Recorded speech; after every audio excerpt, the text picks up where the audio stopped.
Weekly forex market analysis और weekly crypto market analysis के साथ एक मरतबा फिर आपकी खिदमत में हाजिर हूँ। तो शुरू करते हैं अपनी वीडियो को। मिलते हैं एक छोटे से डिस्क्लेमर के बाद, मेरे साथ रहिएगा।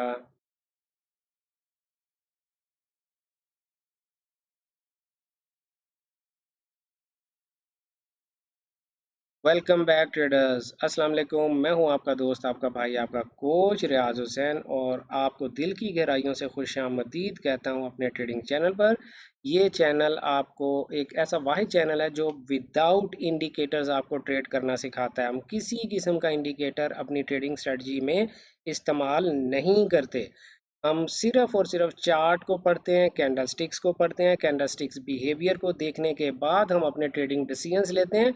किसी किस्म के इंडिकेटर का सहारा नहीं लेते। अगर आपको हमारा ट्रेडिंग स्टाइल पसंद आया तो आप हमसे हमारा कोई कोर्स कर सकते हैं। अगर आप हमारे कोर्सेज की मालूमात लेना चाहते हैं कि हम कौन कौन से कोर्सेज करवाते हैं, तो उसके लिए आप दी कैम्बिस्ट एकेडमी का व्हाट्सएप नंबर जो आपको टॉप पर दिखाई दे रहा है, 031069000125। अगर आप पाकिस्तान से बाहर से रब्ता कर रहे हैं तो +923106900125 इस नंबर पर व्हाट्सएप पर रब्ता करके आप हमारे कोर्सेज़ की मालूमात ले सकते हैं। हम प्राइस एक्शन मास्टर कोर्स भी करवाते हैं और आईसीटी कोर्स भी करवाते हैं विदाउट इंडिकेटर्स।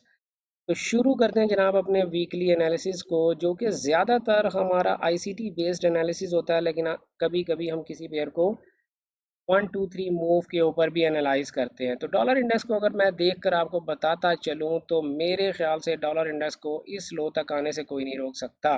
फिलहाल डॉलर इंडेक्स जो है वो शदीद सेलिंग प्रेशर में है। तो जब डॉलर इंडेक्स सेलिंग प्रेशर में है तो फिर हमें AUD USD, NZD USD, euro USD, GBP USD में बाय ढूंढनी है।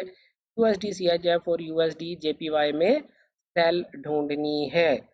तो लिहाजा इस पूरे वीक का हमारा बायस ये बन गया कि डॉलर इंडेक्स जो है वो ज़्यादातर सेलिंग में रहेगा, और ये जो बाकी पेयर्स मैंने आपके साथ डिस्कस किए हैं वो ज़्यादातर बाय में रहेंगे। ऑस्ट्रेलियन डॉलर की तरफ अगर हम चलें तो आप देखें कि प्राइस शदीद शदीद बाइंग प्रेशर में है। तमाम हाइस को ब्रेक करती हुई प्राइस ऊपर की तरफ जा रही है, और अगर मैं लेफ़्ट साइड पे देखूं तो ये हाई उसका टीपी है, क्योंकि बहुत क्लियर टीपी है। तो ऑस्ट्रेलियन डॉलर में हमें बाय ही फाइंड करनी है। न्यूजीलैंड डॉलर में भी इसी तरह प्राइस का टीपी ये हाई होने जा रहा है इंशाल्लाह ताला। अगर अल्लाह ने चाहा हम इसको क्लियर करके दोबारा लगाते हैं। तो आपको हर हाल में बाय के सेटअप्स ढूंढने हैं। लाइकवाइज यूरो यूएसडी में भी आपको हर हाल में बाय के सेटअप ढूंढने हैं। जीबीपी यूएसडी में भी आपको हर हाल में बाय के सेटअप ढूंढने हैं। यूएसडी सीएचएफ में आपको हर हाल में सेल के सेटअप ढूंढने हैं कि प्राइस की मदद करें कि वो इस लेवल तक आसानी से पहुंच जाए। यूएसडी जेपीवाई में भी आपको सेल के सेटअप्स ढूंढने हैं, प्राइस की मदद करें कि वो प्रीवियसली ब्रोकन हाई तक, मैं ये सारा कुछ क्लियर करूं, कम अज़ कम प्राइस यहाँ तक के लिए नीचे ज़रूर तशरीफ़ लाए तो उसकी नीचे आने में मदद करें, यानी आप सेल ट्रेड्स को ही फोकस करेंगे।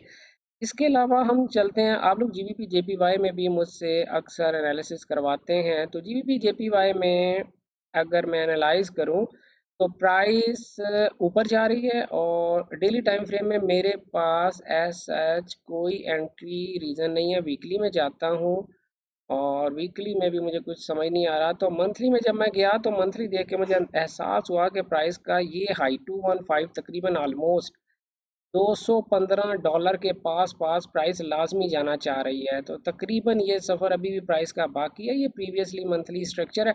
आई मीन टू से फ़िलहाल तक की सिचुएशन के मुताबिक तो आपको बाय के सेटअप्स को फोकस करना है, लेकिन अगर कभी प्राइस नीचे आना चाहे तो ये वो ऑर्डर ब्लॉक है जो आपके लिए बेहतरीन बाइंग जोन साबित हो सकता है। ठीक है, तो लिहाजा फिलहाल आप इंतजार करें कि या तो प्राइस इस हाई से ब्रेक करके ऊपर क्लोज कर जाए तो आप उसका रिटेस्ट पे बाय कर लीजिएगा, वरना अगर प्राइस नीचे आती है तो इस ऑर्डर ब्लॉक से आपने बाय करने की कोशिश करनी है। क्रूड ऑयल की तरफ हम चलते हैं जनाब। क्रूड ऑयल और डेली टाइम फ्रेम, ये मैंने पता नहीं लास्ट टाइम आपको क्या बताया होगा, मुझे नहीं आइडिया, इसका याद नहीं है, लेकिन क्रूड ऑयल ने अपने हाई को स्वीप कर लिया, लिहाजा क्रूड ऑयल हर हाल में इस लो तक जाएगा।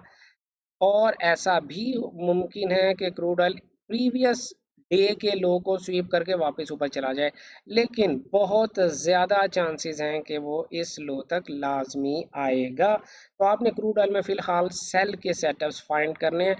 गोल्ड की तरफ अगर हम चलें तो गोल्ड में जनाब प्राइस ने बड़ा ज़बरदस्त अपना ये देखें रेजिस्टेंस जोन नंबर 1 ब्रेक किया, रेजिस्टेंस जोन नंबर 2 ब्रेक किया, जहां पे प्राइस दो दफ़ा, ये सारा रेजिस्टेंस था प्राइस के लिए, प्राइस ने दो दफ़ा यहाँ पर रिजेक्शन लिया था। पहली दफ़ा या इस कैंडल में और दूसरी दफ़ा यहाँ पर प्राइस ने स्ट्रगल किया। इवेंचुअली प्राइस जो है वो बड़ी पावर के साथ, और आप लोगों को याद होगा मेरा प्रीवियस एनालिसिस आप याद करें, मैंने आप लोगों से अर्ज़ किया था कि प्राइस जब इस हाई को ब्रेक करेगी तो वो दौड़ती हुई इस हाई के पास जाएगी। यहाँ प्राइस को स्ट्रगल नहीं करना चाहिए, in my personal opinion price को यहाँ स्ट्रगल नहीं करना चाहिए। अब एक या दो कैंडल ही प्राइस को उठा के इस लेवल तक ले जाएंगी। तो लेट्स सी व्हाट हैपेंस। लेकिन गोल्ड में फिलहाल हमें बाय फाइंड करनी है, गोल्ड में सेल फाइंड नहीं करनी है। इसके अलावा अगर आप वीकली टाइम फ्रेम में जाएं तो मैंने वीकली टाइम फ्रेम में आपको जो लास्ट वीक जो मैंने मंथ वीकली एनालिसिस किया था उसमें मैंने आप लोगों से एक बात अर्ज किया था, मैंने आप लोगों से अर्ज किया था कि प्राइस को इजाज़त दें कि वो या तो बाय का वीकली में फेयर वैल्यू गैप बनाए या सेल का वीकली में फेयर वैल्यू गैप बनाए। अगर ऐसा करती है, जिस डायरेक्शन में वीकली फेयर वैल्यू गैप बनेगा हम उस डायरेक्शन में प्राइस को ऊपर लेकर जाने की कोशिश करेंगे, यानी स्मार्ट मनी की डायरेक्शन में ट्रेड करने की कोशिश करेंगे। तो वीकली प्रीवियस वीकली कैंडल जो है देखें उसने बड़ा शदीद बाइंग प्रेशर शो किया, तो दुआ करें कि नेक्स्ट वीकली कैंडल जो है वो यहाँ पर फेयर वैल्यू गैप बनाने में कामयाब हो जाए, तो फिर आपको ये गोल्ड बहुत ऊपर जाता दिखाई देगा। देखें इसी तरह मैं आपसे कहता हूँ कि मुझे कैसे पता चलता है कि प्राइस ऊपर जा रही है या प्राइस नीचे आ रही है। मेरी किसी से कोई बात नहीं हो रखी, मैंने मेरे भाई सिर्फ कैंडल स्टिक से बातें करने की कोशिश करता हूँ, चार्ट को पढ़ के कैंडल स्टिक बिहेवियर्स को समझने की कोशिश करता हूँ और फिर डिसीजन लेता हूँ। जब प्राइस ने एक लॉजिकल टारगेट को अचीव कर लिया तो फिर प्राइस का दूसरा लॉजिकल टारगेट को अचीव यानी एक्सपेक्ट करने की कोशिश करता हूँ, प्रिडिक्ट करने की कोशिश करता हूँ। ये सारे काम आप भी कर सकते हैं अगर आपको ट्रेडिंग करना आता हो। तो ट्रेडिंग इंतहाई रिस्की बिजनेस है, इसको सीख कर करना चाहिए। किसी के कहने पर ट्रेडिंग में आपको अपनी पोजीशंस ओपन नहीं करनी चाहिए, क्योंकि इससे आपको लॉस, इमीडिएट लॉस और हैवी लॉसेस हो सकते हैं। अगर आप ट्रेडिंग वाकई सीख कर करना चाहते हैं और आप हमारा कोई कोर्स करना चाहते हैं, प्राइस एक्शन मास्टर कोर्स या आईसीटी कोर्स करना चाहते हैं, मेरी नज़र में आपको ये आईसीटी कोर्स ज़रूर करना चाहिए। अगर आप करना चाहते हैं तो द कैंवस एकेडमी के व्हाट्सएप नंबर पर रब्ता कर सकते हैं 031069000125। तो बीटीसी की तरफ हम चलते हैं, लेकिन ट्रेडिंग सीख कर करें। बीटीसी में हमने आपसे अर्ज किया था कि जनाब वीकली फेयर वैल्यू गैप है और प्राइस के नीचे गिरने के चांसेस बहुत ज़्यादा हैं। ये 56,000 में कब से चीखें मार रहा था आप लोगों के साथ कि 56,000 जो है वो बीटीसी का लॉजिकल टीपी है। जब प्राइस यहाँ कहीं घूम रही थी 70,000 के आसपास, तब से मैं आपको यही बात अर्ज कर रहा हूँ। प्राइस ने अपना टीपी अचीव कर लिया। अब अगर मैं पीछे नज़र दौड़ाऊँ तो प्राइस के पास मुझे कोई टीपी दिखाई नहीं देता। करीब तरीन जो टीपी मुझे दिखाई देता है एज पर वीकली वो ये $49,000 का है, और मैं ये कहीं ना कहीं समझता हूँ कि प्राइस को नीचे नहीं आना चाहिए। इन माय पर्सनल ओपिनियन इस वीक की कैंडल को, ये जो अभी चल रही है जिसमें भी एक दिन रहता है, उसे इस वीक की यानी इस स्विंग लो को स्वीप करके अंदर क्लोजिंग देनी चाहिए। क्यों? क्योंकि मैं ये एक्सपेक्ट कर रहा हूँ कि बस बीटीसी को अब इससे ज़्यादा मज़ीद नीचे नहीं जाना चाहिए, ये मैं एक्सपेक्ट कर रहा हूँ। क्योंकि अगर नीचे गया तो फिर पहला स्टॉप उसका 49,000 और दूसरा स्टॉप उसका मैं कल देख रहा था 32,000 के आसपास है, ये वाला 32,000। फिर प्राइस जो है वो उसके लिए बड़ा मुश्किल होने जा रहा है।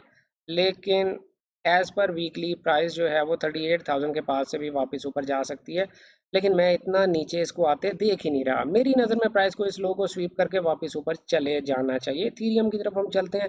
इथीरियम ने भी अपने टारगेट्स को अचीव कर लिया और इन माय ओपिनियन इथीरियम को भी अब वापस ऊपर चले जाना चाहिए। बस प्राइस को अब इससे नीचे नहीं आना चाहिए। This is my opinion and not a financial advice at all. Price still can do this भाई। तो आप लोग अपनी रिसर्च ज़रूर करें। मुझे जो फ़िलहाल समझ में आ रहा है उसके मुताबिक मैं आप लोगों से बातें कर रहा हूँ। सोलाना की तरफ हम चलते हैं जनाब। सोलाना में हमारे पास ऐसा कोई बाइंग रीजन सो फार नहीं है, जब तक कि प्राइस डेली के इस फेयर वैल्यू गैप को ख़त्म करके हमें डेली का कोई बाय का गैप नहीं देती, हम सोलाना की बाय में नहीं बैठ सकते। सिल्वर की तरफ हम चलते हैं जनाब। सिल्वर में प्राइस ने प्रीवियस हाई को ब्रेक कर दिया है। अब इसी हाई के रीटेस्ट पे शायद आपको एक अच्छी बाइंग अपॉर्चुनिटी मिल सकती है। Natural gas for our dear Subhani साहब, natural gas is still sale. जैसा कि मैंने आपको प्रीवियस वीकली एनालिसिस में बताया था कि प्राइस का ये लो टीपी है, कितने आराम से प्राइस ने आपको टीपी दिया है। तो अभी भी फिलहाल सुबहानी साहब आपने सेल की ही अपॉर्चुनिटीज़ को फाइंड कर रहे हैं। प्राइस अभी भी मज़ीद नीचे ही जा रही है। बैंक निफ्टी की तरफ हम चलते हैं। Bank Nifty, okay, bank Nifty ने ये जो हाई ब्रेक किया, ये एक अच्छा ब्रेकआउट नहीं है, ये काइंड ऑफ फेक आउट है। आई एम एक्सपेक्टिंग कि बैंक निफ्टी इस लो तक के लिए नीचे आएगा। अगर इसे स्वीप करता है तो फिर हम इसके बाय की अटेम्प्ट कर सकते हैं। Otherwise bank Nifty in my opinion is coming down. नीचे का ट्रेंड इसका शुरू होने जा रहा है और ये फर्स्ट इंडिकेशन हमें मिल गई है। इसी तरह निफ्टी 50 की तरफ अगर हम बात करें, तो ये जो हमने आपको एक जोन बताया था लास्ट वीक, हमने आपको जोन बताया था कि प्राइस शायद यहाँ से कोई रिएक्ट कर सकती है और उसने रिएक्ट किया। तो निफ्टी 50 जो है वो हमें थोड़ा बहुत बाय इंडिकेट कर रहा है। एटलीस्ट प्राइस का जो टारगेट है वो ये हाई है। जब प्राइस इस हाई के पास पहुंचेगी उसके बाद हम फैसला करेंगे कि क्या यहाँ से प्राइस इसको स्वीप करके नीचे गिरना चाहती है या इसको ब्रेक करके ऊपर जाना चाहती है।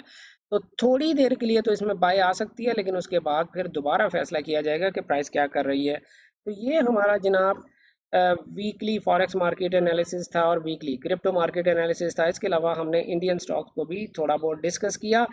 उम्मीद है कि हमारे आज का ये एनालिसिस आपके किसी ना किसी काम ज़रूर आएगा। आपने इसको किसी किस्म की कोई फाइनेंशियल एडवाइस नहीं समझना, कोई ट्रेडिंग सिग्नल सर्विस नहीं समझना, ये एजुकेशनल पर्पसेस के लिए है, जो आप हमसे हर बुध को और हर मंगल वाले दिन सुबह 10 बजे हमारे चैनल पर लाइव आकर हमसे जो फ्री ट्रेडिंग एजुकेशन सीखते हैं, ये उसका पार्ट है। किसी किस्म की कोई ट्रेडिंग सिग्नल सर्विस नहीं है।